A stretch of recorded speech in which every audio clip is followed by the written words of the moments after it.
आणि गाजलेलं जर टोळी युद्ध म्हणता येईल पुण्यात तर ते अंधेकर माळवतकर झालं. ते साधारण 80 नंतर सुरू झालं. त्याचंही कारण असं होतं की प्रमोद माळवतकर हा काही वेगळ्या टोळीतला नव्हता. बरोबर. प्रमोद माळवतकर हा मित्र होता बाळू आंधेकरचा.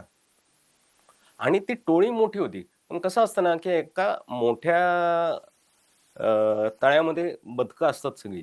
त्याच्यातही 4-4 निरळी झालेले असतात. बरोबर. तर तसं त्यांच्यातही असे 4-4 वेगळे असायचे की एखाद्याशी खूप जास्त जमतं, एखाद्याशी कमी जुळतं.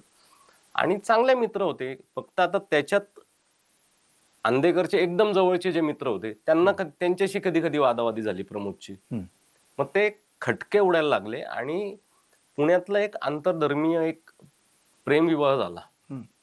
त्या कारणावरून अंधेकर आणि माळवतकर हे वेगळे झाले. हे मूळ कारण आहे. हे आतापर्यंत कुणालाच माहित नव्हतं. फक्त माळवतकर बाजूला झाले एवढंच माहित होतं. नाही तसं नाहीये. त्यामध्ये की ती मुलगी जी होती तिचे वडील हे ऍक्च्युली अंधेकर माळवतकरचे मेंटॉर होते. बर.